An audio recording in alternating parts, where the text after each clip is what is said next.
Good morning, this is the Eager Beaver Show. You are listening to a True North Eager Beaver Media Incorporated podcast.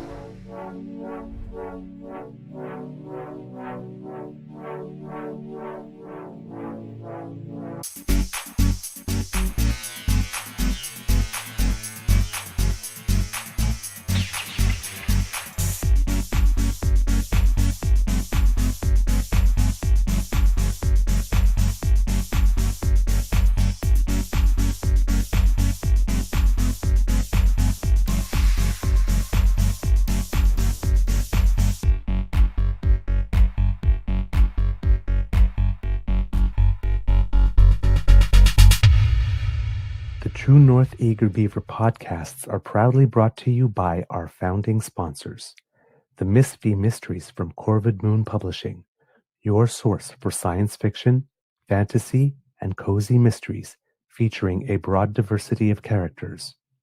PsychicTarot.ca, book your tarot reading and unlock your spiritual journey. And the Pepper Master, hot pepper sauces made from farm-fresh ingredients to thrill your taste buds and expand your mind.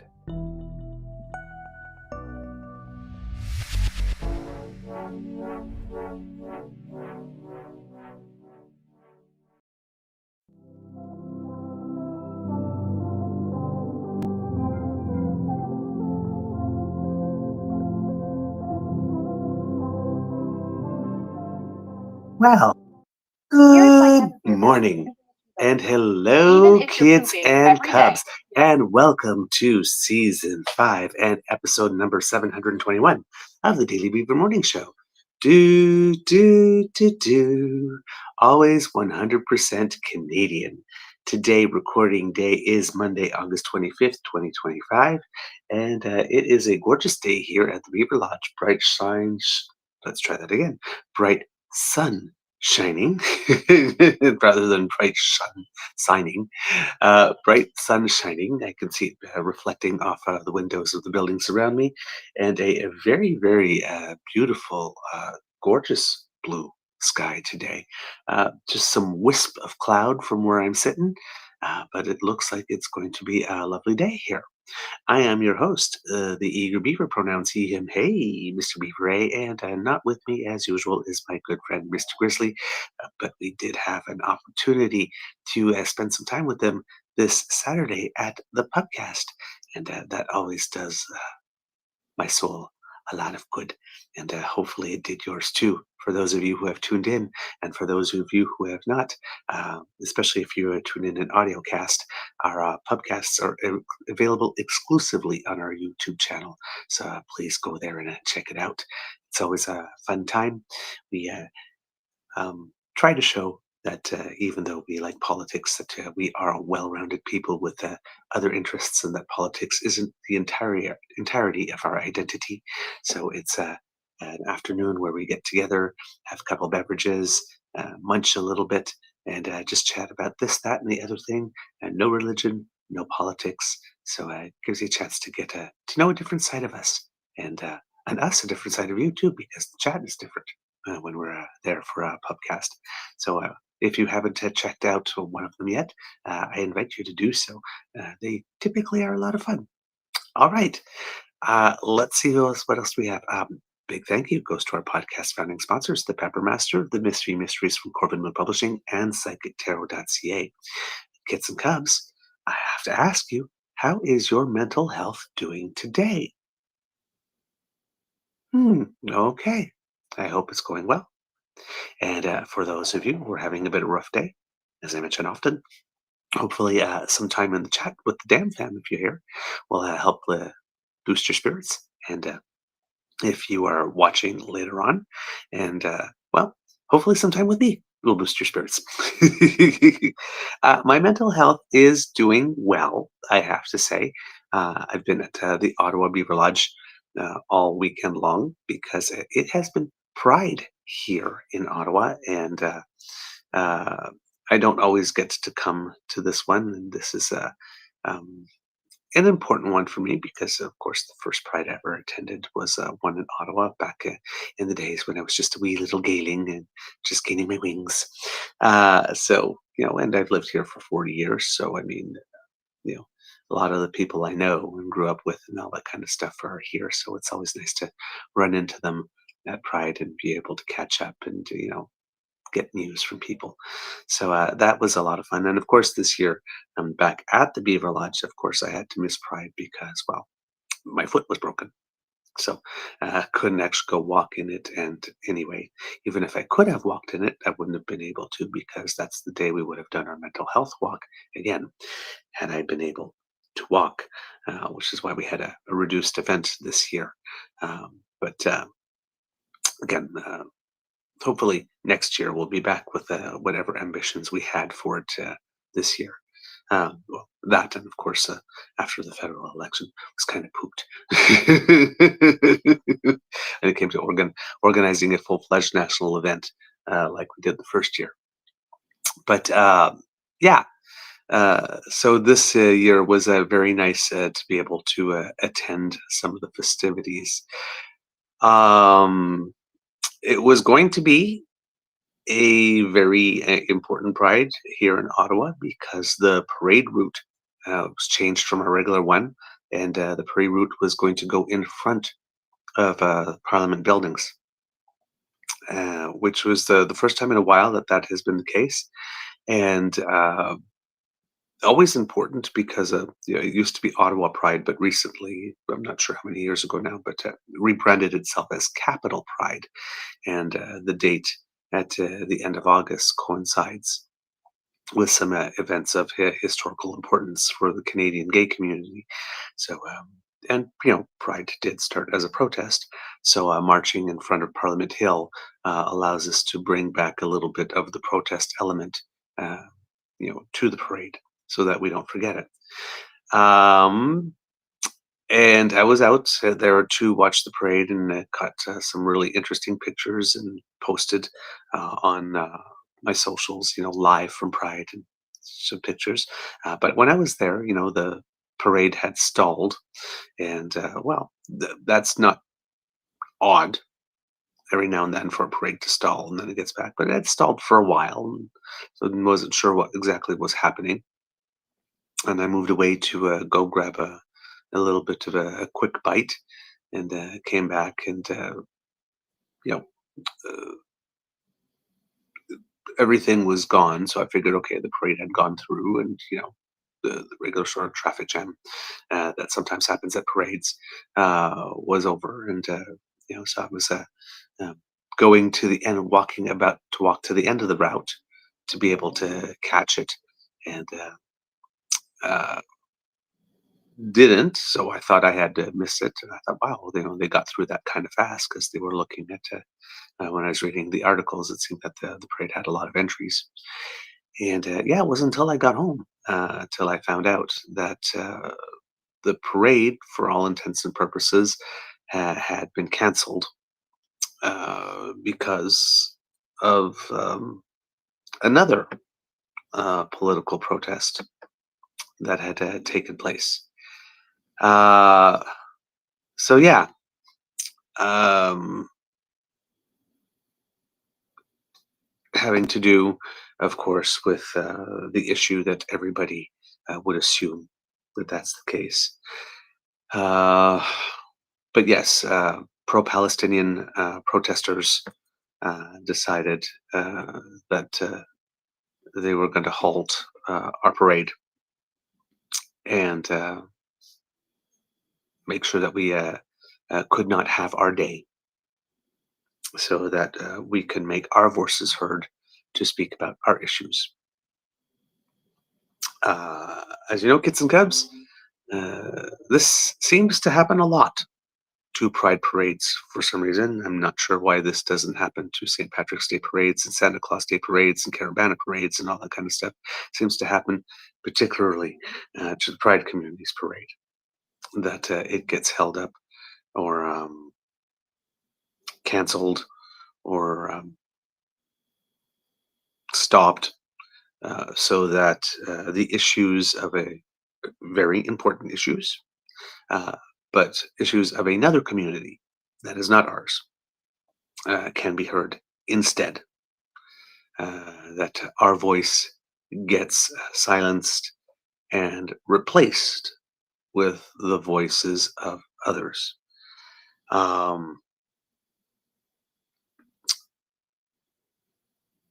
As you know, that's something that annoys me because I believe that there's room for both. I um, I also believe that everybody should have at least one day that's theirs, where they get to speak for themselves, uninterrupted. Uh, this was ours.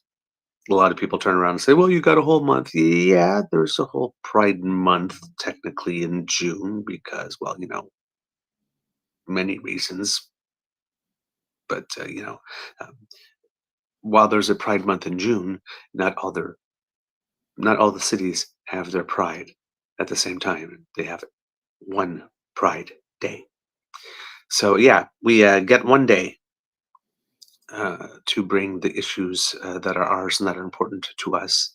And yes, there are uh, some might say that the issues going on in Palestine are definitely way more important than ours. One could say that, yes, genocide is an absolutely terrible thing, and therefore, yes, any opportunity is good to speak up about it. There's no lie there. Um, I just don't see the reason for which we couldn't have both spoken on that day, uh, if the day was not going to be allowed to be ours. We could have taken turns. We could have taken turns. Um, so yeah, uh, but that was not allowed to happen.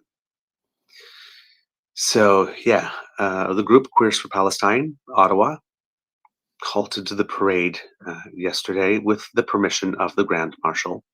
The organization said in a press release issued Sunday afternoon, just as the parade was stopped, quote, "This is what a village looks like," protesters chanted from Parliament Hill, referencing the We Are a Village theme that Capital Pride was using for 2025.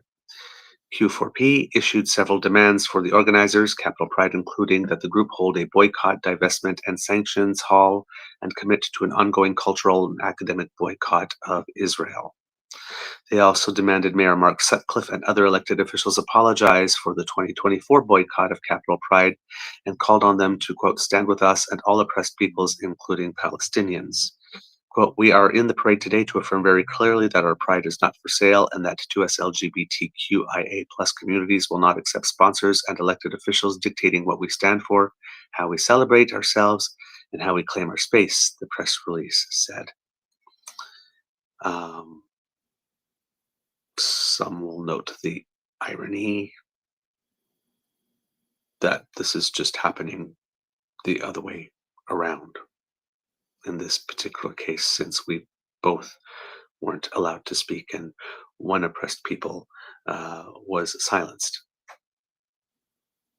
Um, you know, I make the point often that even though we are worlds apart and the situations are different, um,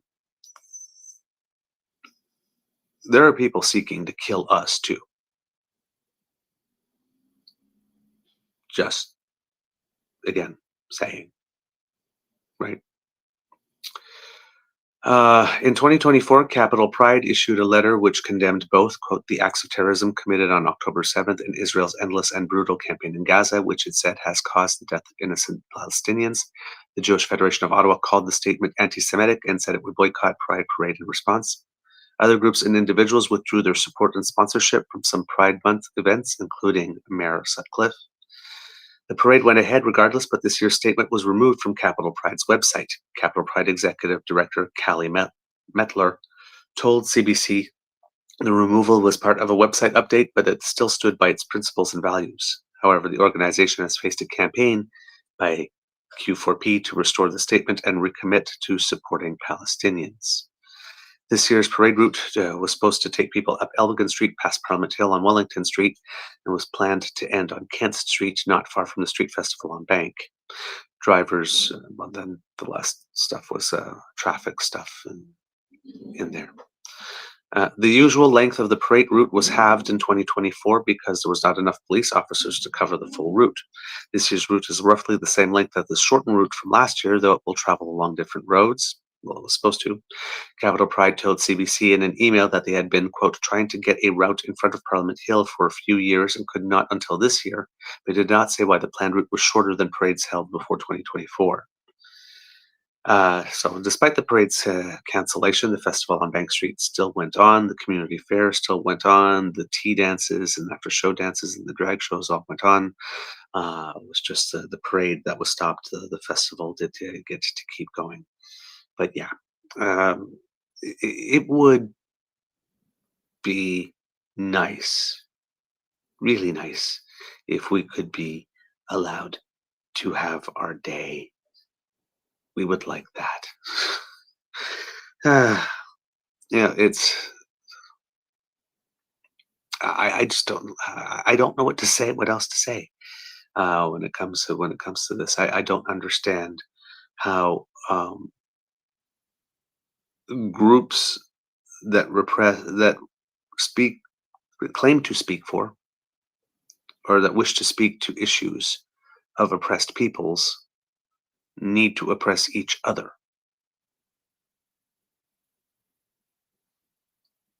If we're supposed to be standing against oppression, can't we help each other out rather than silencing each other? Can't we share space as opposed to taking over someone else's space? A lot of people work very hard for an entire year to make this happen. Right?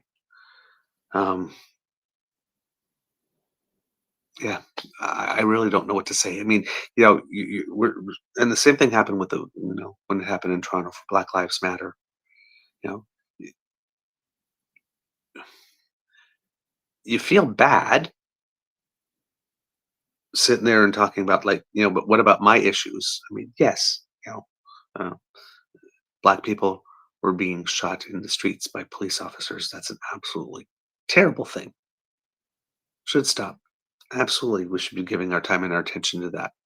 Genocide, absolutely, should stop. We should be giving our time to that. But a community's issues are very real for it as well. So, and a lot of people put a lot of work in doing advocacy for their own issues. So to just have it ripped away is and then have to sit there and smile. Oh well, yes, it's fine. We understand. This will put these issues of vital concern to our community on the back burner for yet another year while more of us die.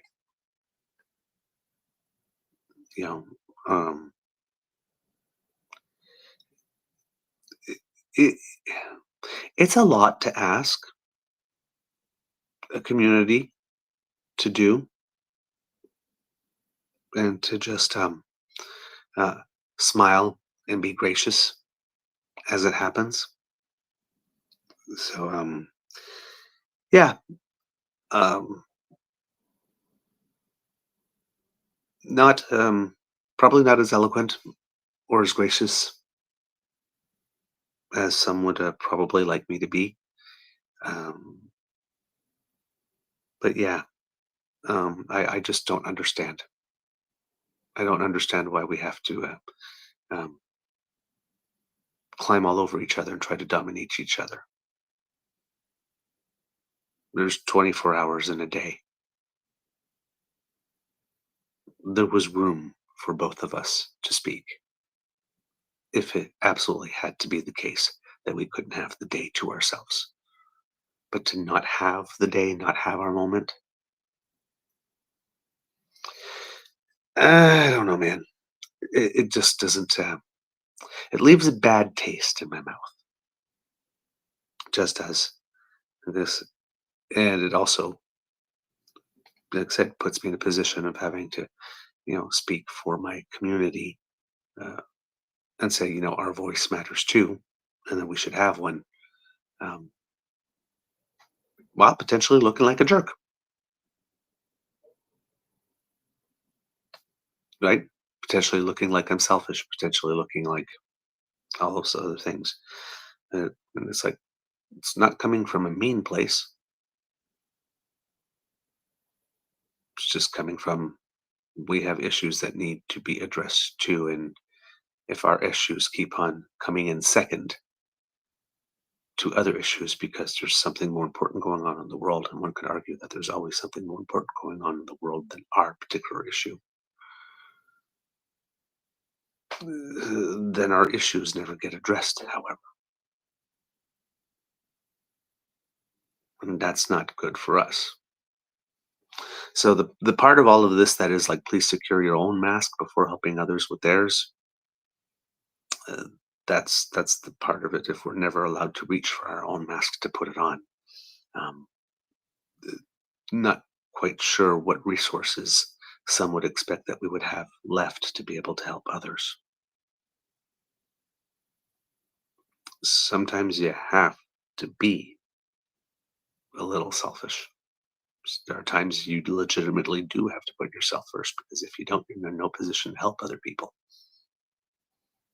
for the long run. So yeah, that part of it, not fun. But say, like I said, everybody dealt with that, and the day went on the street. I have to say, didn't hear too much grumbling about it. Heard more of it. Saw more grumbling online. Uh, Probably from people in my age demographic and older. Those of us who marched and walked and fought and protested and all that for all the stuff that we have now, uh, you know, that are there, um, you know, that have done our bit, and we're there on the sidelines, either marching or on the sides of the parade, watching and cheering for the next generation. Uh, that's taking their issues and running with them and making stuff happen, right? And, being there to offer support and guidance if it is needed, and a sense of history. Uh, but letting them run with the ball this time and encouraging them, right? So yeah, we a lot of that demographic tends to get um, upset when those things happen. So yes, a lot more chatter uh, online, again from my personal circle, uh, and not only gay people, but to allies as well, writing about it, just not understanding, right, why both, and arguments from the other side again. Well, we got the media attention, nobody's talking about this, we need to get the attention, so we succeeded. It's like, yeah, I understand, and I wouldn't say that nobody's talking about this. I mean, we're talking about it a lot. The solutions aren't coming as fast as some would like. Absolutely, I agree on that, but it's not like nobody's talking about it. And like I said, sometimes in these type of battles, you need to recognize when you have the opportunity to make more allies, because it's a long fight, right? Stopping capital pride does nothing really to stop what's going on over there. Uh, Now, again, it can get people to exert pressure, to do the divestment and all that type of stuff. Absolutely agree. That can happen. Um, but it doesn't really, that one action alone, right, it's not like everybody's going to wake up one day, oh my God, they held up capital pride. Gee, we really need to do something, right? That's not going to happen. Um, but if this is a long game, and you want the most the greatest number of voices behind you going, yeah, what they said. I personally believe you're more likely to get that from a greater number, because if you let the allies that you need have their day, you accept their invitation, go into your space so that you can make your point, march in the parade, all that kind of stuff, have your banners, but let other people make theirs too.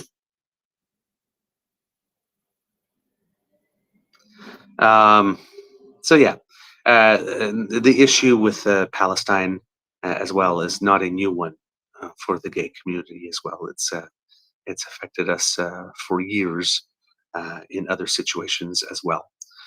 So there's other, like I said, this is not new with regard to prides. Either committees having difficulties or having to do um, uh, rejig the way that they do things, reprioritize certain things, and sometimes there's some, and listen, there are times where there are things that are fairly straightforward and simple to do that can be done, and those adjustments get made, and those are good things. But yeah, like I said, it's just it's a weird situation. This feeling that you have to deny someone else their voice so that you can have yours, when we could all be working together. So uh, that's about all I have to say on that one. And said it doesn't. It's not. It's not a great situation that we find ourselves in opposition, because as a said, as oppressed people, we don't want any other people to be oppressed either. So I get it, and particularly now with what we're seeing on TV. Just I mean, famine has been officially declared over there for all intents and purposes. Um, I think they've reported that at least 300 people have died of starvation and malnutrition already. So that's not a great situation in any way, shape, or form. And then the current offensive to try to take over Gaza City and displace people who already have been displaced several times, who have no place to go, and um, you know, not exactly a ton of food in their bellies for the journey. Um, it's not a good situation. It's one that we should be standing up and speaking up against. There's no doubt there. So, which also, again, makes sitting here and saying, "Yeah, but what about our community?" Uh, there's no way you can't come across as be. There's no way that you can say something like this and not have some segment, uh, think that you're a jerk. So I get it. I get it. It's just that um, I care about my people as much as some people care about that issue, and I just think it would be nice if we could find a way to actually support ourselves and support each other in pushing our issues forward rather than compete each other for airspace. And you know, being happy that you got media attention and thinking that just simply having gotten media attention means that you've won. It doesn't, we got to think beyond that. Getting media attention can put something on an agenda, but once you put something on an agenda, you got to do something with it. Once you get the public's attention, you got to do something with it. You got to have something else in the background other than yet another protest or another disruption, whatnot. You have to actually be able to take the ball and move it up a couple of yards and make some progress. I'm not sure, though attention was brought to the cause, and though it did get headlines, um, I'm not sure what this did to bring about any progress, solution, or to gain more allies. So, like I said, if it's attention at the expense of allies, then congratulations, mission accomplished. Uh, if it's bringing everyone along with you, or as many people along with you as you can, so that the next time you stand up, everybody else goes, yeah, me too, probably not as big a success with these types of tactics. Okay, moving on to other subjects. Not sure if they're more pleasant subjects, but they're certainly easier to discuss, at least where the morality component is concerned. First of all, there's a little bit of news about things related to the budget. Probably not a coincidence that news about the budget is being dropped already at this time, considering what happened on Friday. If you were paying attention, and you would have to have been living under a rock to not notice, the Prime Minister of Canada made an announcement that we were going to be rescinding some of our counter-tariffs on the United States. We'll get to that a little bit later here.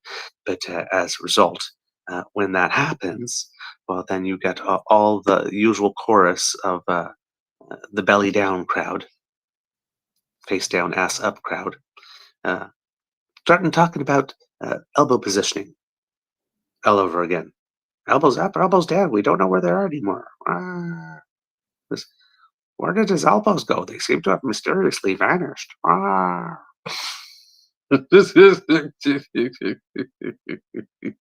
Right? Because a trade negotiation is something that's just very simple and straightforward and never hits any snags. Right? Never have to stand up for yourself at any point. Listen, it's like looking at each individual tree rather than the entire forest and all of that type of stuff. So anytime a move is made, it's like it's all related to elbows now. Which I guess when you come into this type of thing and start setting the narrative, going elbows up, at some point you're setting yourself up for this type of discourse. It's sad, however, that the elbows up it has become the go-to response, and we don't get much more. We don't get deeper meaning or significance from it. You know, counter analysis, just like we need good analysis to explain things, if we're going to be taking positions against things, we also need some good and solid analysis. And framing everything is, you didn't shove your elbow right into someone's face at this one particular opportunity, therefore your elbows must be down. Ha ha, you suck at this. Is not deep analysis by any stretch of the imagination. So with the predictable chorus that came along to go along with that announcement, probably not a surprise that somewhere over the course of the weekend, the federal government mentioned, oh, by the way, yeah, budget's coming in October. Remember that? Let's talk about that. Throw a little, just to try to change the channel a little bit. So this is according to Stephanie Ha of CTV News. Finance Minister François-Philippe Champagne says the federal government will table a budget, the first under Prime Minister Mark Carney, in October, describing it as a, quote, ambitious plan to Canadians amid U.S. tariffs and global economic uncertainty. Quote, this is rethinking Canada. Oops, sorry, there is some autoplay. here picking up. I hate that. I wish there was a way. Maybe you guys know, kids and cubs. If you haven't, put it in the chat to sort of disable autoplay, because when I go to a news article, I go to read the news article, not to have a commercial start that I'm not interested in particular. But François-Philippe Champagne said, "This is rethinking Canada for the 21st century at a time where our neighbor and friend decides to have a very different trade policy," Champagne said in an interview. "That is a moment for us to do more for ourselves." Champagne launched consultations for the budget last July, and that will run until the end of August. The upcoming federal budget also comes at a time when Carney has faced questions over how he will reach his election promise to balance operational spending by 2028, despite recent spending pledges, including an additional $9.3 billion for defense this fiscal year to hit NATO's 2% of GDP target. Carney has also repeated pledges to spend less and invest more. In July, Champagne, along with Treasury Board President Safkat Ali, issued letters to cabinet ministers asking them to present plans by the end of August to find day-to-day operational savings. Ministers must find 7.5% savings for the 2026-27 fiscal year, which begins next April 1st, followed by 10% in 2027-2028 and 15% in 2028-2029. Again, there is nothing that has been said that says that the totality of what it is that these ministers will present will be cut, but whether or not this is like I said, a starting point for discussion, then they decide from there what will be cut, because some of the things they might decide in there, well, yeah, while that may be cuttable, we might need that a little bit down the road, or this is too vital to cut. Right? If you have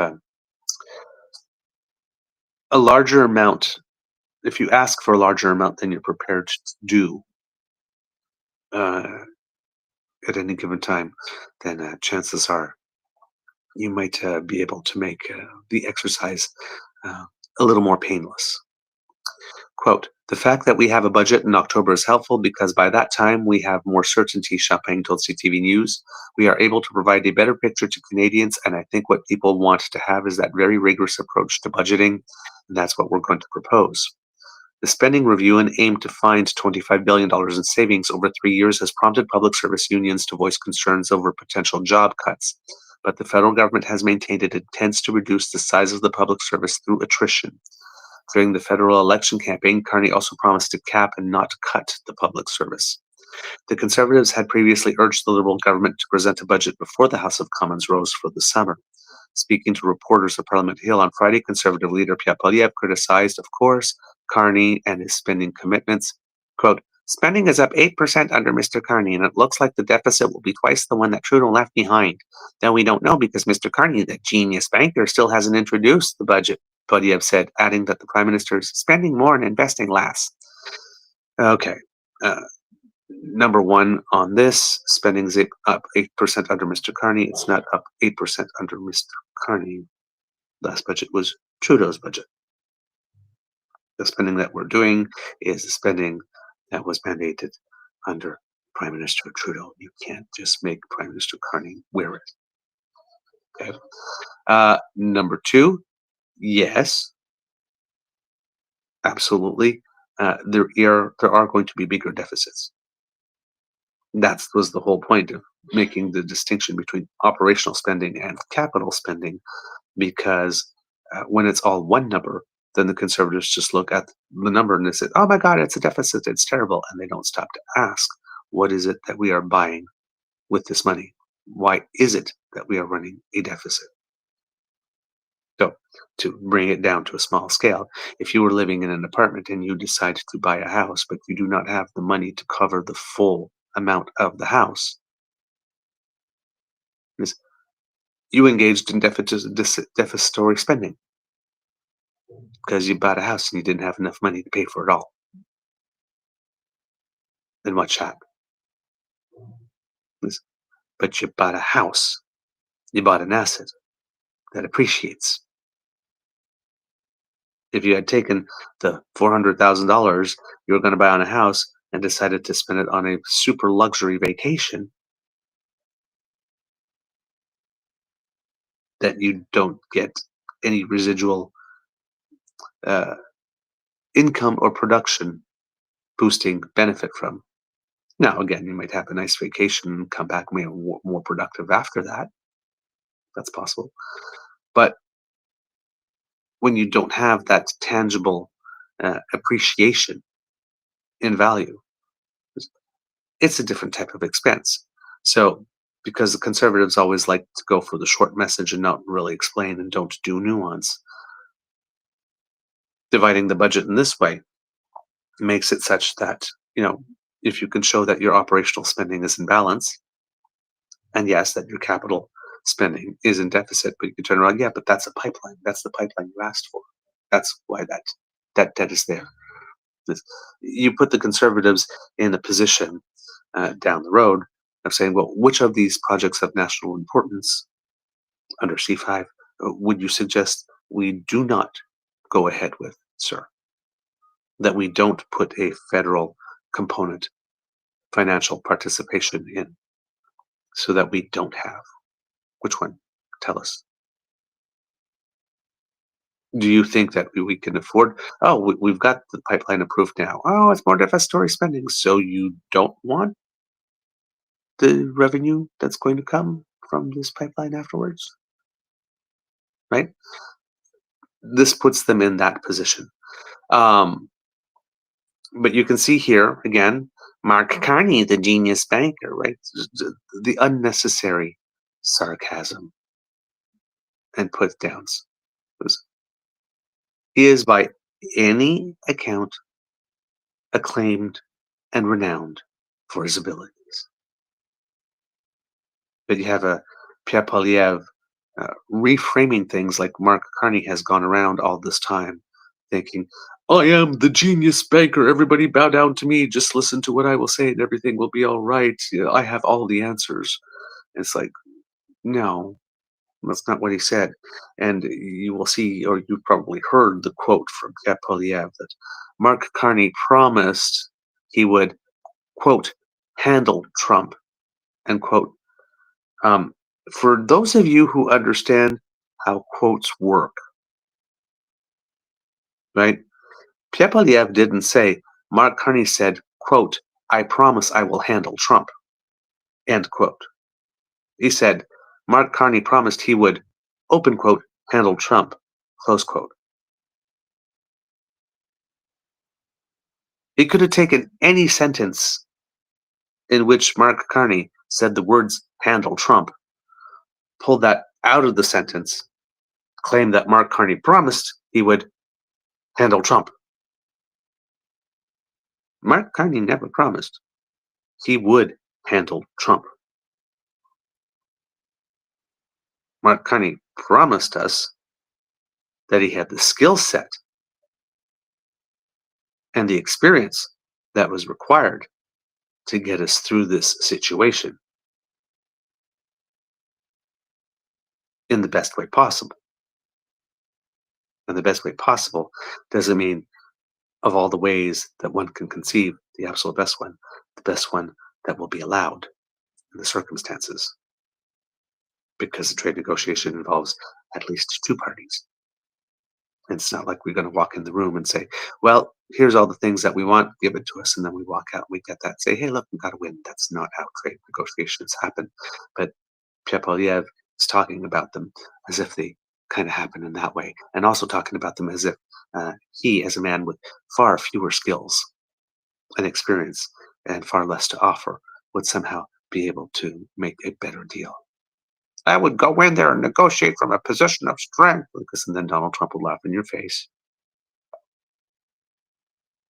and then make you dance, right? You can't talk about this pretending that there's nothing else going on the other side that doesn't affect the moves that we do. But yeah, so Pierre is going to be looking to criticize the capital expense budgets, yeah, as being inflationary and deficitary spending. Um, they're going to look at a whole bunch of things that are provincial jurisdiction and blame the federal government for it. Say, yeah, this is Mark Carney's Ontario. Well, it's like, well, it's also Doug Ford's Ontario, though, right?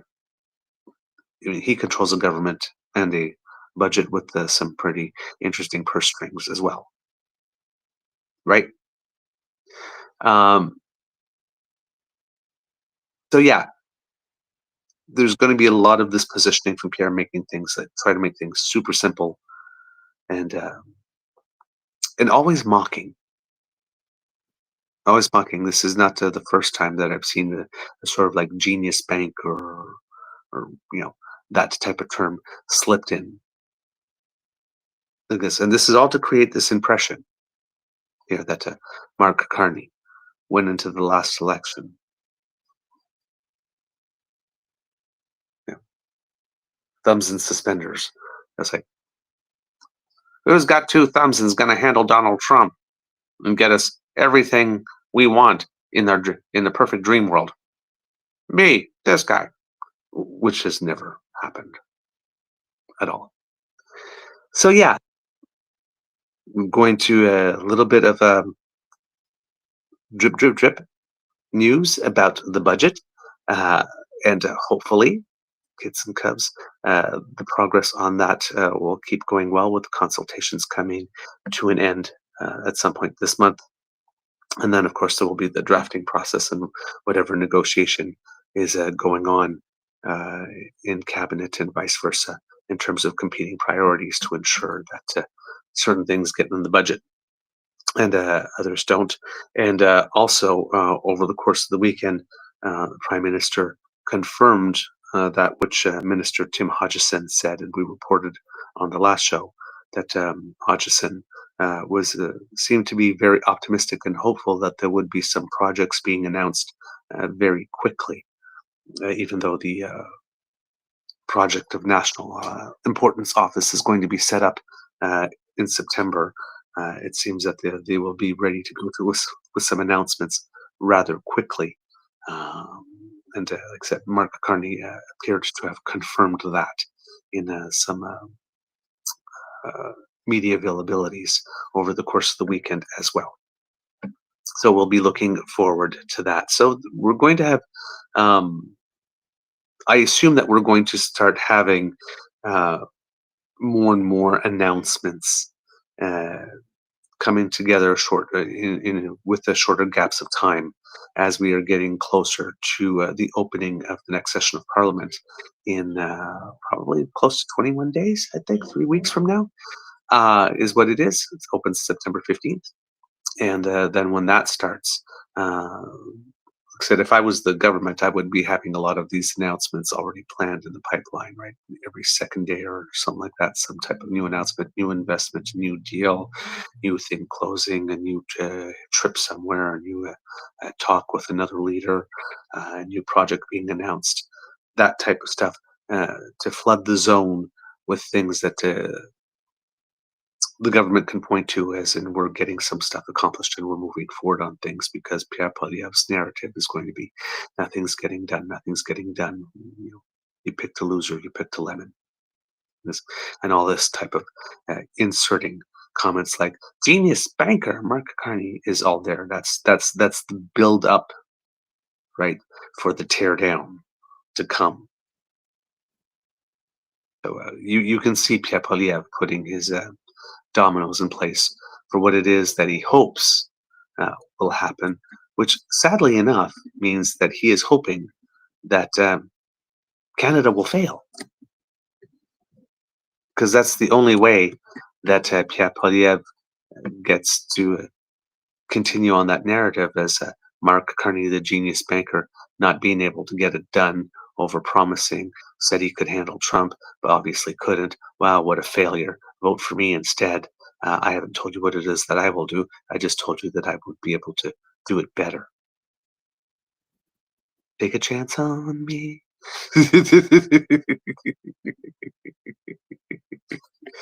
Man. So moving on, what has caused all this consternation about elbows is that on Friday, according to Marco Vigliotti of iPolitics, the Prime Minister made the announcement that Canada is dropping some retaliatory tariffs on U.S. imports. Starting on September 1st, Canada would remove its levies on U.S. goods that are compliant with the Canada-United States-Mexico Agreement. The U.S. has exempted CUSMA-compliant goods from most of its tariffs on Canada, which were increased to 35% earlier this month.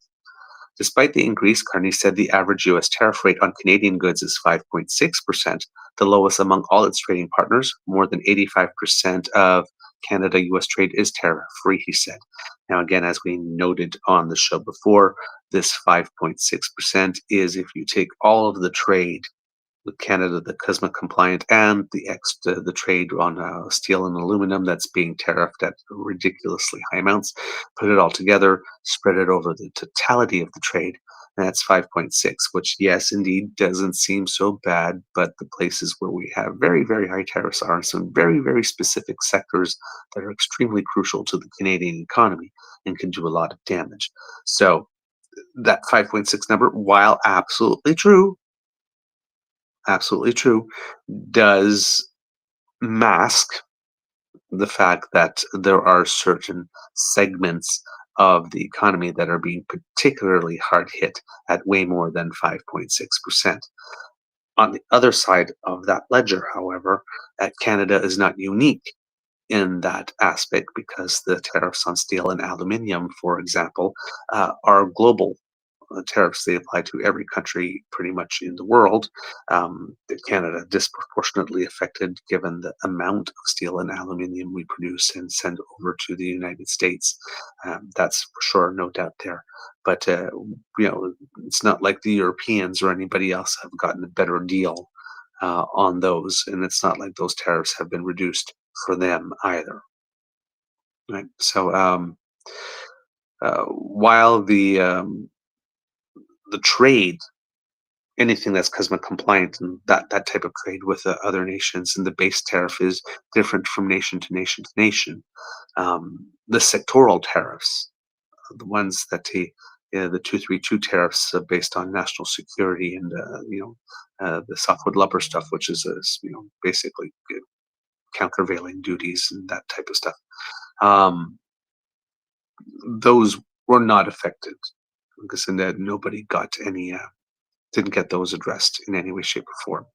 So, like I said, you got to balance it out. It does make the overall number look not so bad, but that kind of masks that there are certain key sectors that are being hit hard. But then again, we are not being put at a disadvantage as opposed to other nations in those sectoral tariffs because everybody pretty much has the same one. So if we're looking at it again as framing it as in competitive advantage with regard to other global nations, and particularly near peer nations, it is true. It is absolutely true that right now we do have the best of all the bad deals. Let's put it that way. The average tariff rate on all international partners is closer to 16%. So if you do the same exercise, even out the totality of tariffs over the size of the overall amount of trade, it's 16% on average for all international partners. Some are lower, some are higher than that, and we come in at 5.6. Quote, as we work to address outstanding trade issues with the United States, it is important we do everything we can to preserve this unique advantage for Canadian workers and their families, Carney told reporters in Ottawa. Doing so will require both building on a soon-to-be revised CUSMA and developing a new form of trade and security partnership. Carney faced questions on how removing tariffs were consistent with his message from the spring election campaign, urging Canadians to keep their elbows up in the face of U.S. antagonism. So, I just want to go over here this last little bit. Okay, yeah, no, I don't have to add anything there. Okay, I just wanted to make sure that I had all my notes in there. Canada also dropped its digital services tax in late June as a way to salvage trade talks with the U.S. ahead of the American August 1st deadline. No deal was reached by that time, and tariffs on non-CUSMA goods from Canada were increased to 35%. Unifor, Canada's largest private sector union, said removing retaliatory tariffs, quote, undermines Canadian workers and weakens Canada's bargaining position in an escalating trade war. Meanwhile, the Montreal Economic Institute, a conservative think tank, applauded the decision, saying complete elimination of tariffs and liberalization of trade with the whole world should be Ottawa's approach.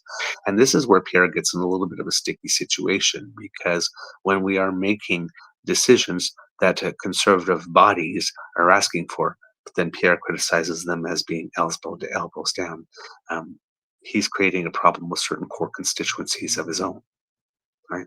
So Pierre is deciding that the trade-off of trying to make Carney look like a fool is worth it, and worth the damage to his reputation and to his relationships with those organizations. Conservative leader Pierre Poilievre accused Carney of abandoning his central campaign promise, suggesting he either misread Trump administration or, quote, knowingly spread falsehoods to get elected. That's rich. That's rich. These types of accusations, kits and cubs, only work if the person making the accusation isn't a more fervent practitioner of the behavior they are criticizing. If we're talking about knowingly spreading falsehoods to get elected, that's Pierre's fucking brand. It's like you are very ill-placed to be making that accusation of other people, sir. And I use the term loosely.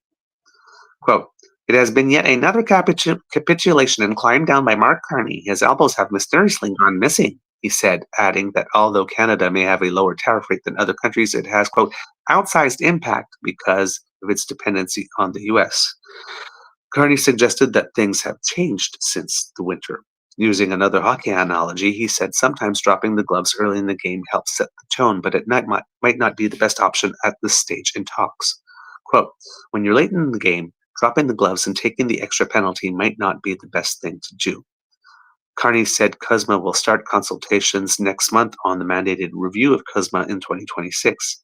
He also promised his government would soon announce new comprehensive industrial strategy that protects Canadian jobs, boosts Canadian competitiveness, buys Canadian goods, and diversifies Canadian exports. Now, here's the thing here when we're talking about elbows, kits and cubs. There seems to be certain people on the down on your elbows crowd, or belly down, or face down, ass up, whichever one you want, that seem to believe that elbows up means that you are skating around the rink, elbows up, 100% of the time, always looking for every opportunity you can to shove it in someone's face. Well, number one, if your elbows are always up, at some point somebody's going to stick you in the ribs. Right? The elbows have to go up and down during a game. You don't want to let people know when the elbow is coming sometimes. You also don't stick your elbow in somebody's face when the ref is looking right at you. Right? So,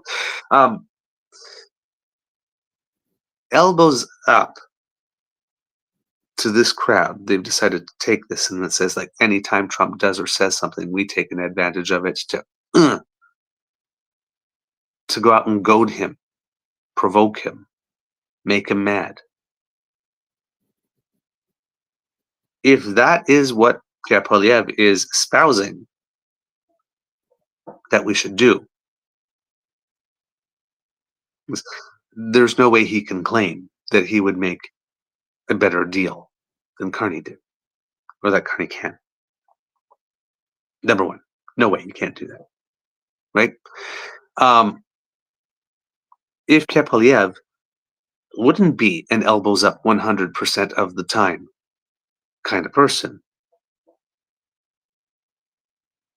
then I'm not sure why he's complaining that we would put elbows at mid-range for a while. The thing with our trade here is that the United States, first of all, the trade war is illegal, right? The sectoral tariffs, they're using laws to claim that there's a national security issue to get around those. But all the other trade is CUSMA compliant. We opened with counter tariffs. So, as Carney is saying, first period, skating around the ice, some elbows up, sending a message. Right? The initial counter tariffs, which were imposed by Prime Minister Trudeau, were things that we put on that would give us some leverage, some things to take back later if the negotiations were going well.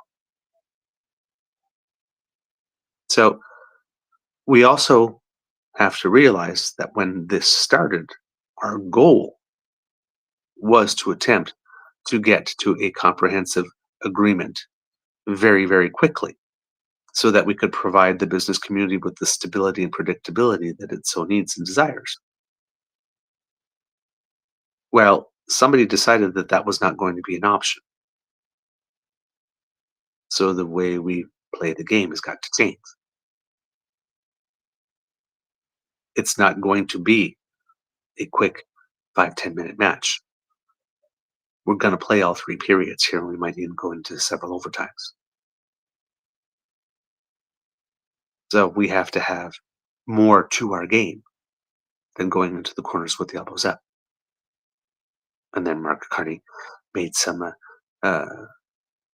references to, sometimes you need to stick handle and make sure you get the puck in the net as well.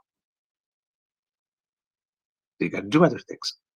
Now, one of the things that Canada was legitimately worried about, because we're coming to a review of CUSMA, which is only supposed to be a review, and Minister Anita Anand did an interview, I think it is, with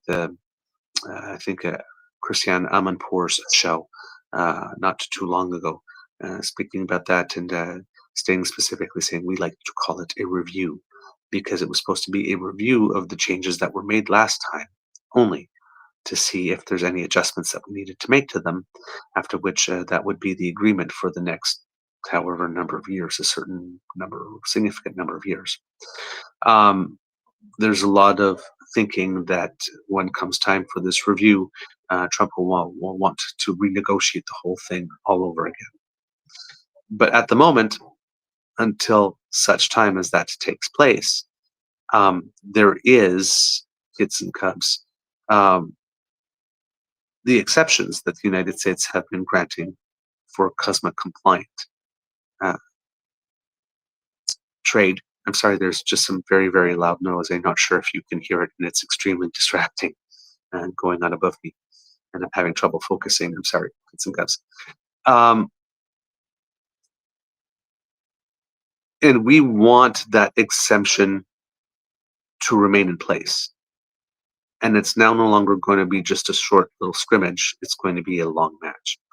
So it's probably not a good idea to add additional provocation to the United States by tariffing goods that they are not tariffing, and to keep our counter tariffs on goods in the sectoral section where they are affecting us. So, for example, tariffs on steel and aluminium, right? When the United States applies the tariffs, they are paying them. When we put on counter tariffs, those are taxes, import taxes that we are paying, right? And the goal was always to put some tariffs on that inflict maximum damage over there with minimum impact here. So we applied those first tariffs, building a little bit of a fund that we have some funds that we can use stuff from to help support industries and workers, and all that is very good. But for example, for steel and aluminium, for example, the counter tariffs in those particular cases do have another purpose. Yes, it does raise the cost over here, but it makes it such that it is not as attractive for Canadian companies to import US steel and aluminium. And that a lot of the a lot of the steel and aluminium that we produce here, it gets diverted for use in Canadian products. So yes, even though it does, wow, that is really loud. Even though it really does increase the amount, I'm sorry, I really am having trouble focusing. Wow. Okay. Um, it sounds like I'm not sure if you can hear it, but it sounds like a very, very loud washer and dryer coming from the top. And I normally don't hear a thing here from anywhere, so this must be something really major that they are doing. Um, sorry, I'm getting a little thrown off. I apologize. So yes, those counter tariffs, kids and cubs. When we have to make sure that they are serving us at this point. So wanting to maintain the fact that we have a CUSMA exemption for the foreseeable future for those exceptions to remain during the review process rather than being pulled at that point is pretty critical. And therefore, removing our counter tariffs on products that the United States is not tariffing is not a dumb idea. Pretty good idea, actually. I have no problem with that. I would like to maybe see counter tariffs on steel and aluminium being raised to the 50% that the United States has on us in order to show that we are serious when we say that we can raise counter tariffs on our own, because we've promised and threatened, not promised, we've threatened that this is something that we do have in our tool bag, but we haven't used yet since Mark Carney has become Prime Minister in terms of raising additional tariffs. But that's there, and that would further encourage our industry in that case to make the transition required so that we can produce more of the products that we use here in Canada rather than having to import them from the United States, because right now I think the United States is tariffing us at 50%, but we're tariffing them at 25. And there's been some request from the steel and aluminium industry itself for us to raise those counter tariffs, and we haven't done that yet either. There's allegedly a reason for that, and we'll get into that. But getting back to the article by Mr. Vigliotti. Despite the announcement, Canada's retaliatory tariffs on steel, aluminium, and cars will remain in place. However, Canadian tariffs on steel and aluminium are only half the rate of Americans, as I just mentioned.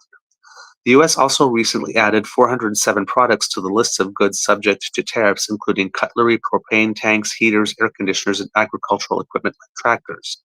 Catherine Cobden, president and CEO of the Canadian Steel Producers Association, said earlier this week Ottawa should respond with a 50% retaliatory tariff on all U.S. steel, including, quote, immediately ending the ill-advised April reprieve on American steel used in manufacturing and processing.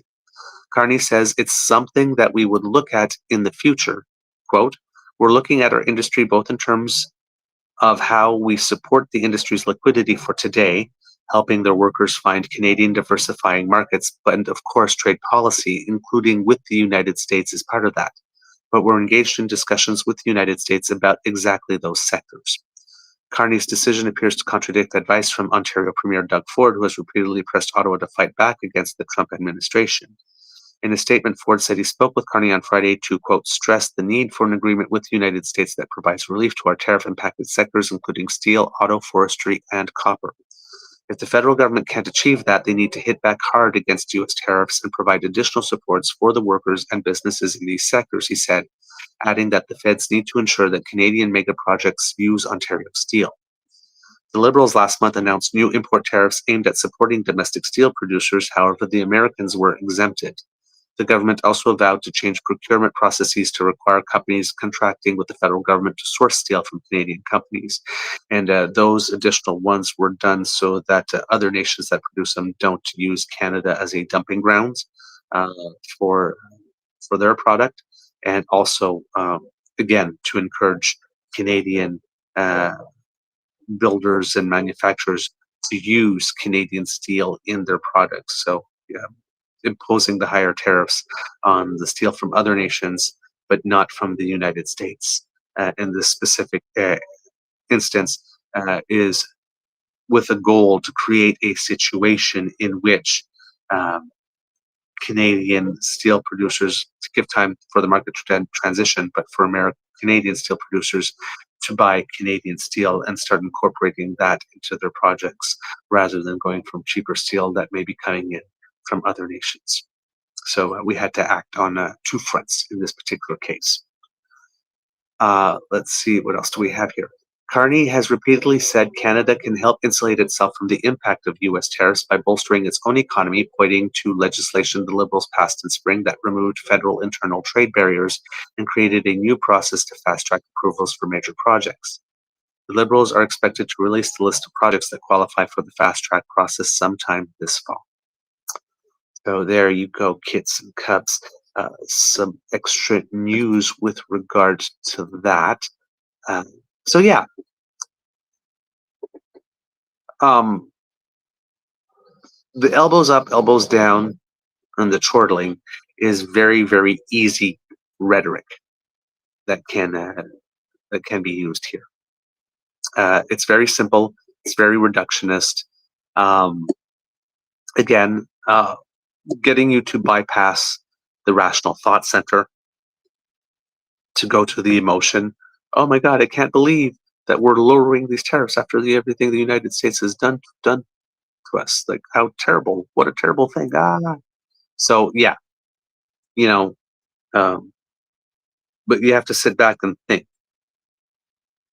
in the overall situation, given that this is now going to be a protracted trade war that's going to last a good long time. What do we need to change about what it is that we are doing? Can we just go in with the first initial plan and not change anything? And that's another irony of Pierre Poilievre on this one. Pierre Poilievre being upset that things are not changing fast enough for his liking, even though we are changing our strategy as we play the game because the game is changing. And criticism about change coming from the man who became famous, if not infamous, for his inability to pivot. So once again, Pierre Poilievre is showing us that he would have had one strategy going in from the beginning, and that he would have just kept on doing the same thing over and over again if it wasn't working and would not, or if the game changed, and would not pivot and would not change in any way, shape, or form, make any adjustments. Being strong doesn't mean making a decision that's good for that particular time in which you make it, and then holding on to it for the entire time the situation exists, should the situation either become more complexified or persistent. Right? You have to change stuff. You have to show that you're nimble. If things are changing on the ground, you got to be able to show you're nimble. And this, like, again, the man who just cannot pivot, criticizing other people, was funny on this.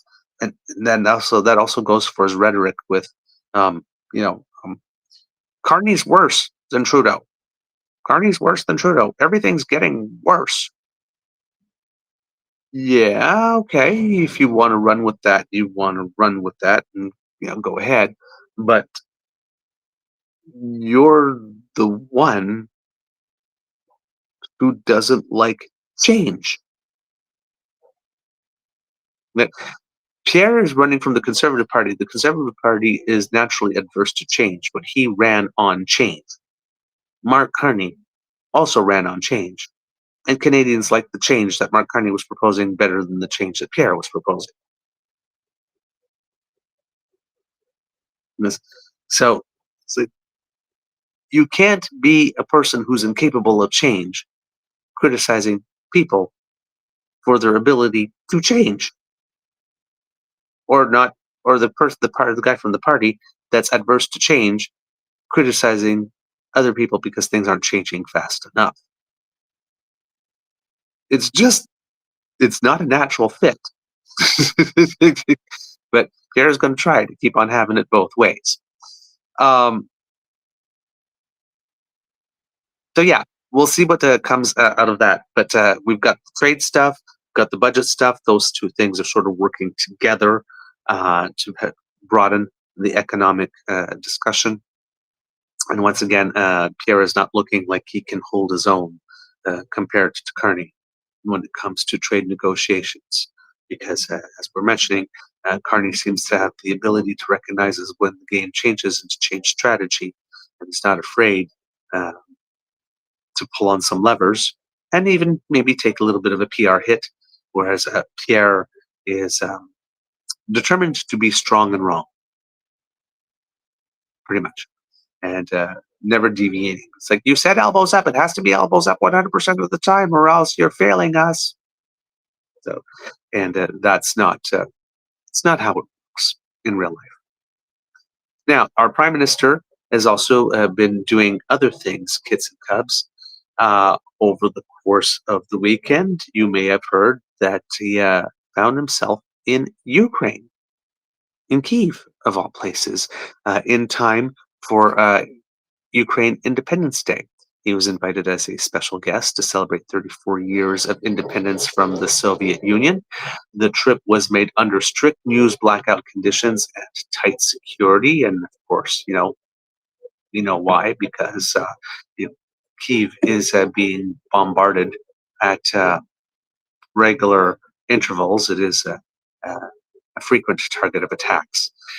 But this is not all that he is doing, kids and cubs, because this stop in Kyiv is part of a broader European trip, European mission for the Prime Minister that is aimed at forming deeper economic and security ties with European allies. So with regard to Ukraine, specifically, as we mentioned, he was invited there as a special guest. And obviously that he was there and nobody had any idea is a testament to the leak-proofness of the Prime Minister's office at the moment. So good job there. While there, the Prime Minister said that Ukrainians should have no doubt about Canada's commitment to their country. And this was his first trip to the war-torn nation. So Carney gave a speech in the Sofia Square in front of the Ukrainian president himself. He said, "Mr. President, dear friends, my message today is simple. Canada will always stand in solidarity with Ukraine. We will always be with you, so your many sacrifices lead to peace, security, and prosperity that all Ukrainians, that all peoples deserve." He said Ukraine's cause of freedom, democracy, and sovereignty is Canada's cause. And we have one of the largest, we have the largest Ukrainian diaspora outside of Ukraine. So there is no surprise that that would be the case. Mark Carney and Defense Minister David McGuinty were greeted Sunday morning at the Kyiv main train station by Canada's ambassador to Ukraine, Natalka Kmoch. I don't know if I'm pronouncing that correctly. And Ukrainian government officials, including Ambassador Designate for Ukraine to Canada, Andriy Plakochnyuk. The Prime Minister was invited as a special guest of Zelensky for the state holiday marking 34 years since Ukraine declared its independence from the Soviet Union in 1991. Carney noted that Canada was the first Western nation to recognize Ukrainian independence under former Prime Minister Brian Mulroney. In his speech, Carney said his own upbringing reflected Ukraine and its diaspora in Canada. Quote, "I grew up on the Canadian prairies where my horizon looked like your flag, where my classmates bore your names and their parents and grandparents spoke your language," he said. The Ukrainian people are part of Canada's story, a story whose best chapters are yet to be written. Zelensky addressed the crowd ahead of Carney, saying in Ukrainian that was an honor to have the Prime Minister for his first official visit to Ukraine.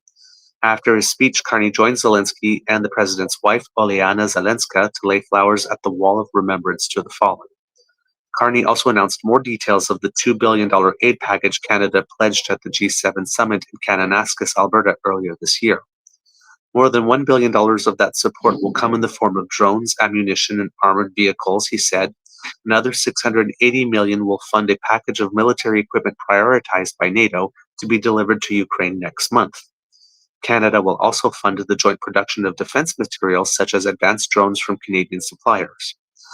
Carney's pledge includes tens of millions of dollars in funding for emergency medical and shelter relief and support to protect against digital attacks and other threats to Ukrainian democracy. Carney said in French that Ukraine is at a critical moment of the war and that the support of the international community must intensify.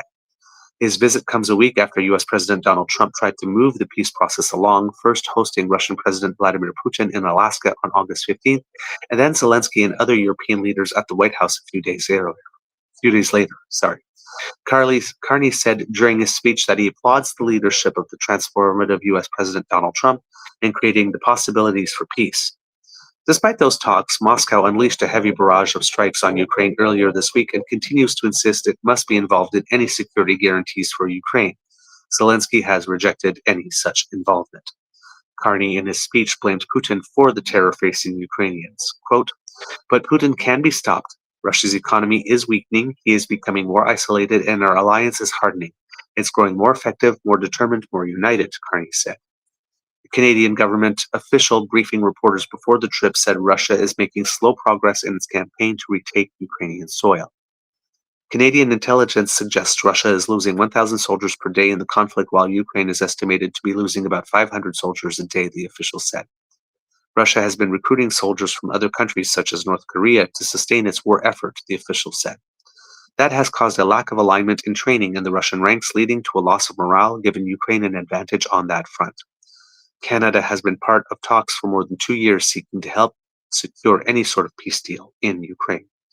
Those talks morphed last fall into a coalition of the willing, a group of nations seeking to contribute to maintaining peace in Ukraine if a ceasefire is reached. It includes most European nations as well as Canada, Japan, and Australia. When that peace comes, Canada will be there, Carney said in his speech. We will be there with you to promote peace, security, and prosperity for Ukraine once the killing stops. Experts say Canada has a vested interest in allying with Ukraine and other Western nations in guarding against an expansionist Russia, particularly in Arctic territories. The Canadian official said it's important within the coalition to keep momentum building instead of having steps back as in the past. Many obstacles still exist to securing a peace deal, including determining conditions for a ceasefire and the fate of Russian-occupied territories and the Donbass. Moscow illegally annexed Crimea, and its forces hold parts of 4 other regions outside the Donbass, and all Russia holds about 1/5 of Ukraine. Ukraine is also seeking security guarantees against any future Russian incursion. Security guarantees will be largely dependent on the United States. Trump said in recent days that there will be no U.S. troops on the ground in Ukraine, but suggested air presence and intelligence support could be part of any security guarantees in an eventual peace deal. There are Canadian soldiers in Europe as part of Operation Unifier, a mission to train Ukrainian soldiers launched after Russia's annexation of Crimea in 2014. Canada has not ruled out putting boots on the ground in Ukraine, the official said. Canada's support so far for the conflict includes $22 billion in financial support for Ukraine, largely in the form of loans, according to Ottawa's tallies. A separate independent estimate from the Kiel Group pegs this amount closer to $19.7 billion. Canada has an outsized role in humanitarian initiatives such as work to resettle Ukrainian children abducted by Russia, maintaining maternal health services, and the detection and removal of landmines. So, yes, Prime Minister in Ukraine for that and to make those announcements, which is very good. Just looking here in my notes, kids and cubs, because there was more details on certain of the things there with regard to the $2 billion that we had committed at the Kananaskis G7. So that was indeed, as we mentioned, for badly needed supplies like ammunition, armored vehicles, also money for drones, which it looks like we are going to be doing together in some sort of a joint defense uh, initiative in terms of getting them built, which is a good situation here. Looking to see if there's anything a little more in depth, also from a Craig Lord here of the Canadian Press. So the package includes $835 million to procure urgently needed supplies for Ukraine's war against Russia, including vehicles, arms, and medical equipment. Roughly $680 million will support purchases from a list of items prioritized by NATO, including U.S. equipment, munitions, and air defense capabilities. Canada will also contribute $220 million to buy drone, counter-drone, and electronic warfare capabilities as part of a joint venture between Ukraine and Canadian industry. Remaining military funding will go to bolster Ukrainian defense capabilities and sourcing ammunition and explosives. The federal government says Canada's support so far in the conflict includes $22 billion in financial support for Ukraine, largely in the form of loans, as I mentioned earlier here. There was also $31 million in humanitarian aid and other support for the war-torn nation's reconstruction in coming years that was announced. These include projects to help counter disinformation and to foster citizen trust in Ukraine's democracy, in part by strengthening its digital resilience. Canada also on Sunday signed a customs and mutual assistance agreement for the Canada Border Services Agency to share information with Ukraine. Ottawa said the agreement will help Canada coordinate more effectively with Ukraine to probe customs violations, smuggling, and other trade-related crimes. So that's a little more in depth on what some of the money is going there for. And with regard to the security guarantees, something that did make news is the Prime Minister seeming to indicate an openness for Canada to actually have boots on the ground. According to Abigail Bimman of CTV, Canada is not excluding the possibility of sending troops to Ukraine in the event it reaches a ceasefire with Russia, a senior Canadian government official said ahead of Independence Day celebrations in Kyiv, where Prime Minister Mark Carney was to be recognized as the guest of honor on Sunday. Quote, "We are not excluding boots on the ground," the official told reporters during a secure background briefing ahead of the Prime Minister's trip. For security reasons, the details of the trip were not allowed to be released until Carney arrived in Ukraine. The official said discussions by the Coalition of the Willing, the group of 30 countries looking to support a path forward for Ukraine, sorry, again, the noise, in the war with Russia, about what future security guarantees for Ukraine could look like in the event of a ceasefire are ongoing, but their form has yet to be determined. U.S. President Donald Trump has said his country will not send troops to Ukraine as part of a security guarantee. Carney wasn't quite as specific, speaking in Ottawa Friday, saying, quote, "Canada has the potential to have an important role in future security guarantees if and when fighting between Ukraine and Russia stops. Quote, any security guarantee starts with a robust Ukrainian army. That means weapons, that means training, that means viability," Carney said. "It means that there has to be security on the land, in the air, and in the sea," he added, noting there's potential for members of the coalition to provide support in all of those areas. Carney said Canada's chief of the defense staff is involved in talks with a smaller working group within the broader 30-nation coalition, working on potential models for security guarantees. He described the situation as, quote, "fluid and delicate." During the pre-trip briefing, officials also provided context for Carney's attendance as the guest of honor for the Independence Day events in Kyiv. Ukrainian President Volodymyr Zelensky invited Carney in their very first phone call after Carney became prime minister. Quote, "We are the most important supporter outside Europe," said a second official, also noting the large Ukrainian diaspora in Canada. Officials described Carney's presence in Kyiv as, quote, "very symbolic." And then, of course, the prime minister will be making other stops during his trip. Today, He is in Poland again for discussions about deepening economic and defense ties with the nation.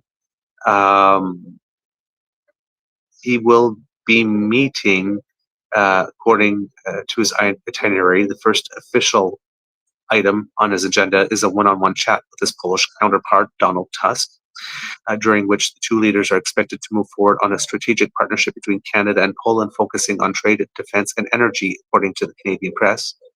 After that meeting wraps up, Prime Minister Carney will deliver a brief statement to media before heading into a second sit-down, this time with newly installed Polish President Karol Nawrocki, who was inaugurated earlier this month after securing the position during a second-round voting in June. Later this afternoon, Carney will take part in a roundtable discussion with business leaders from the energy industry before making his way to Berlin this evening. And then after his stop in Berlin, he will also stop in Riga, Latvia, I believe, where we have one of those training missions going on. If I'm not mistaken, I think it is one related specifically to Ukraine as well, because I know that we've been helping a little bit in the UK as well.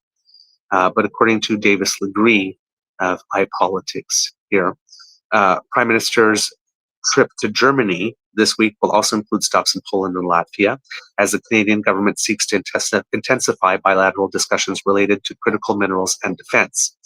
Carney's upcoming visit to Germany was revealed by the German government earlier this week, but a technical briefing for reporters confirmed the Prime Minister will also meet with political and business leaders in the Polish and Latvian capitals. The trip comes as Carney continues to look to strengthen international partnerships, particularly with European countries, amid U.S. President Donald Trump's ongoing trade war with Canada. In June, Carney participated in the Canada-EU Leaders Summit in Belgium, which produced a new transatlantic partnership on security and defense. Earlier this year, various European political officials floated the possibility of Canada joining the European Union in the near future, but more recently, Canada's Special Envoy to Europe, Stéphane Dion, ruled out the idea of joining the bloc. Next week's official visits will be Carney's first time traveling to Germany, Poland, and Latvia since becoming Prime Minister. Accompanied by Defense Minister David McGuinty, Carney will meet with Polish Prime Minister Donald Tusk and President Karol Nawrocki on Monday in Warsaw, where government officials said the discussions will largely focus on enhancing collaboration on energy, aerospace, and defense. Poland has one of Europe's fastest-growing economies and shares an extensive land border with Ukraine, which continues to face large-scale attacks following Russian President Vladimir Putin's invasion in 2022. Poland has been one of the European nations to partner with Canada on Operation Unifier, which has helped train approximately 45,000 Ukrainian soldiers over the past decade. Canada has also around 150 Canadian Armed Forces members currently deployed to Poland, some of whom are expected to meet with Carney on Monday. During the visit, the two countries are also expected to sign an agreement related to an upcoming defense industry exhibition known as MSPO, which is held in Poland every year, while officials also teased that Carney will make an announcement broadly related to defense spending at some point during the trip, though it won't involve specific contacts or companies. The Canadian delegation will then depart for Germany, where Carney will meet with German Chancellor Friedrich Merz before holding a joint media availability on Tuesday. It's picking up on discussions that we have had since we first met in Rome in April and subsequently at the G7 about how we can deepen our economic and security partnership with Germany, he said, Carney, at an unrelated press conference on Friday. Oh my God. There's a broad range of areas from critical minerals to energy to defense and security where we are intensifying our discussions with Germany.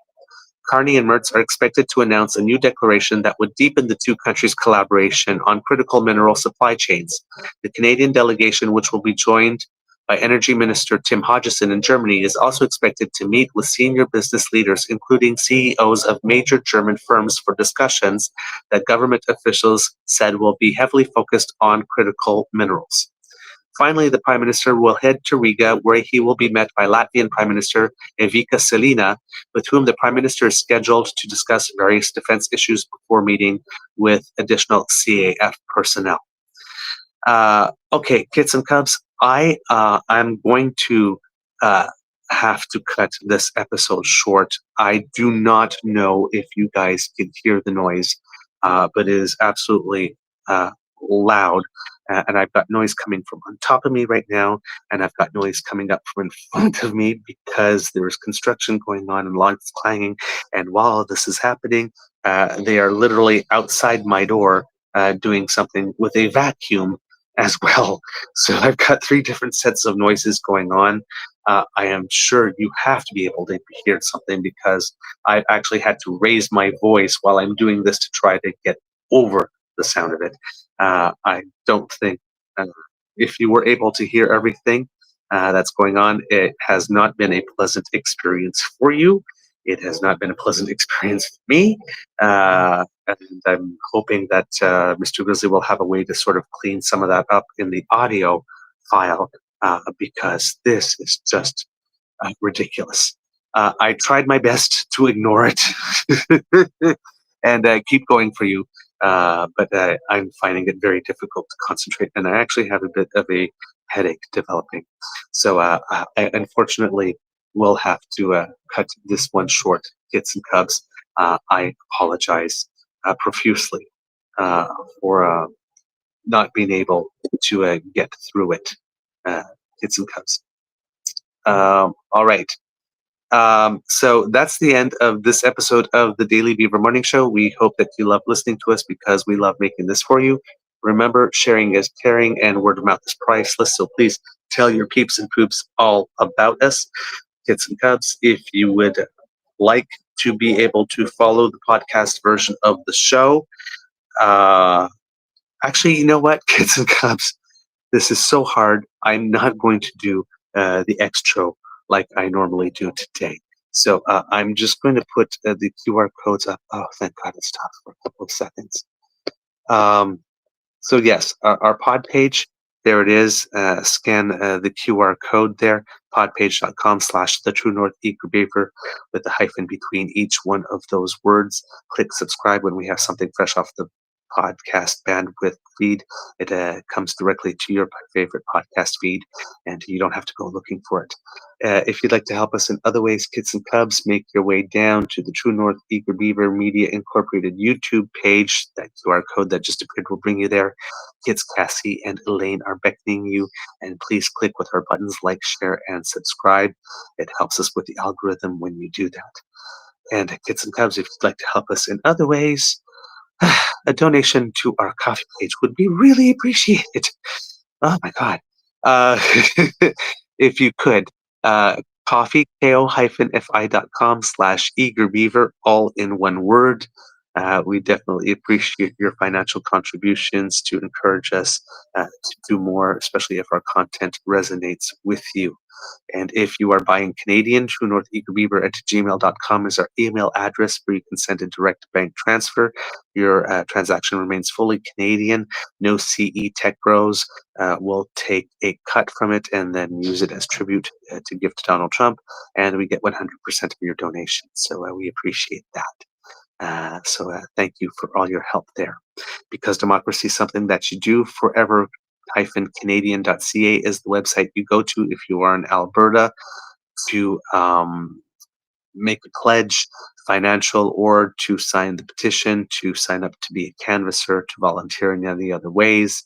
And please look up to see where their pop-up sites are and show up and sign that so that you can get the question on the ballot for the Citizen Initiative to ask whether or not Alberta should remain in Canada.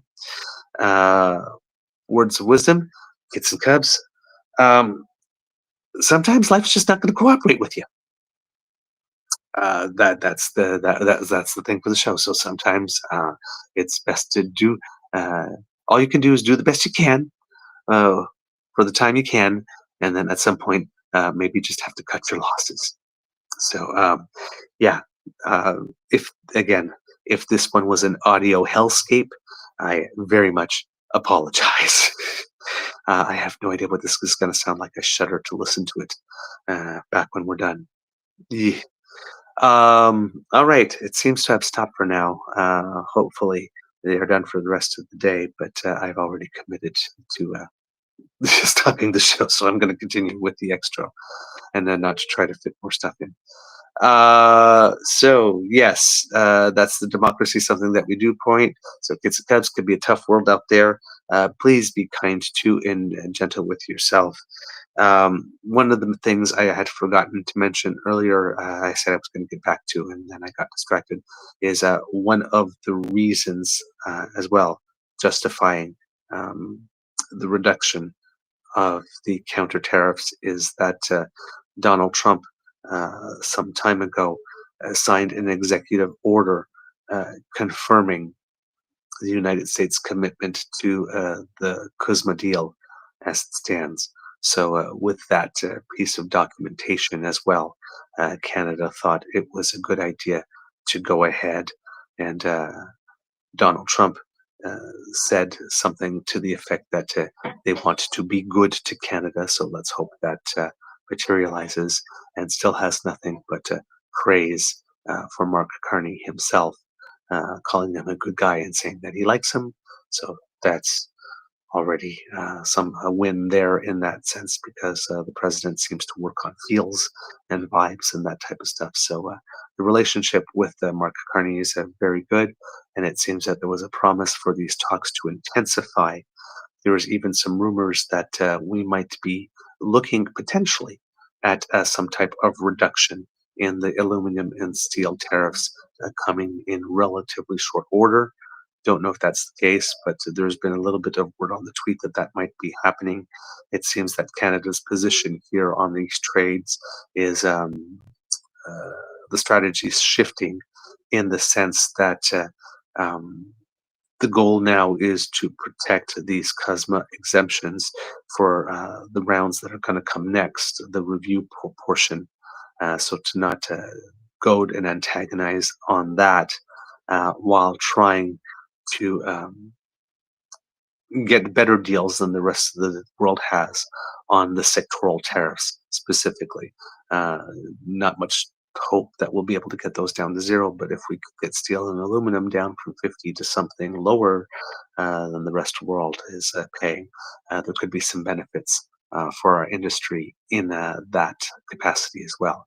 And everybody's using the fact that our industries are so incredibly intertwined and interconnected as the basis to say, well, yes, there's the rest of the world, but Canada is special because we have this. So maybe we should, you want to apply those tariffs to the rest of the world, that's fine, but maybe we should work on reducing those sectoral tariffs for ourselves. So we'll see where that goes, but keep your eyes and ears peeled for that. Everybody suggesting that if there is anything that happens to manifest from the U.S. side, that's probably where it would show up eventually, would be in some type of reduction in the tariffs that is being applied to us specifically with regard to steel and aluminum. We'll see. We'll see. If that happens, though, it would be definitely something that the Prime Minister can point to shut Pierre up a little bit. All right. That's all I got for you, kits and cubs. So now we're at the audience participation part of the show. If you would, kits and cubs, please say, Mr. Beaver, would you please cue the cock? In 1, 2, 3. Ah, I hear you. Okay. Here you go. You are listening to a True North Eager Beaver Media Incorporated podcast. The True North Eager Beaver podcasts are proudly brought to you by our founding sponsors, the Misfit Mysteries from Corvid Moon Publishing, your source for science fiction, fantasy, and cozy mysteries featuring a broad diversity of characters, CanadianTarot.com, their uniquely Canadian online eclectic tarot community, and the Peppermaster, hot pepper sauces made from farm-fresh ingredients to thrill your taste buds and expand your mind. We are grateful to the Crier Media Network for its support, Pete Jarvis for our artwork, and Paul Joseph Something for our opening and closing sequence music.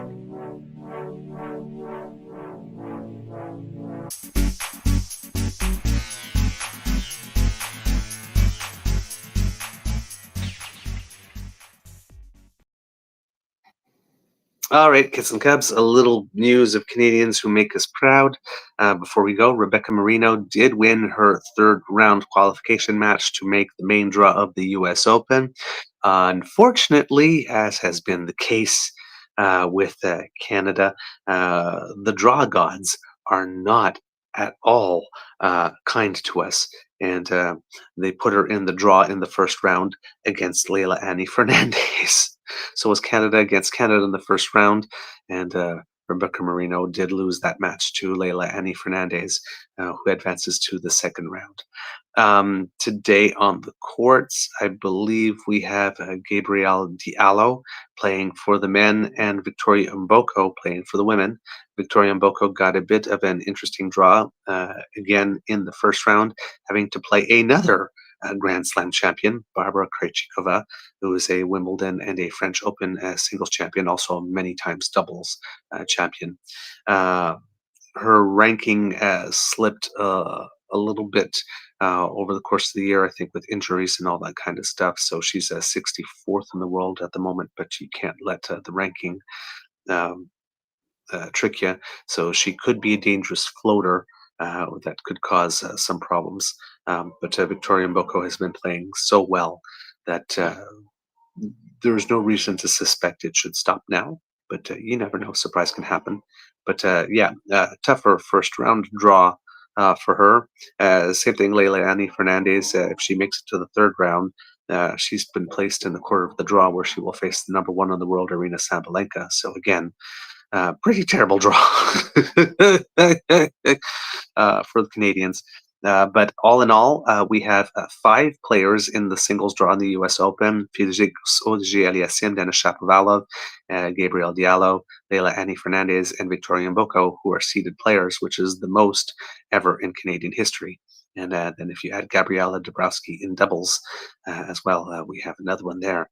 So kids and cubs, keep your fingers crossed for some really good tennis over the next couple of weeks. It's the last Grand Slam of the season, so hopefully our Canadians can go out with quite a bang and get some extra ranking points to help solidify their positions as the year comes to a close in tennis. There'll be more tennis for the rest of the year in October, November, December, but a lot of the big players start having a reduced schedule after the U.S. Open, especially if they've got enough ranking points to make sure that they will be seeded for the Australian Open at the beginning of the next year. Then some people try to use the time for a little more recovery and a little less play if you're at the top ranks. And for everyone else, it gives them an opportunity to maybe get some windfall points when some of the best players aren't necessarily in the draws. So, interesting situation for everyone. We'll keep our eyes and ears peeled for that. And also, a shout out to our friend Devin Haru, who will be getting married at some point. I think it is this week. So, lots of love to you and your boo, and hope that it's a beautiful wedding. We will be cheering for you and raising a glass in your honor here at the Beaver Lodge. Okay, kids and cubs, that's all I have for you. Amour et bisous. You all have a wonderful day, and we'll see you tomorrow from the regular Beaver Lodge, where hopefully there won't be sound warfare going on at the same time that we are trying to do the show. I hope it wasn't too unbearable. All right, I am off, everyone. Have a wonderful, wonderful day.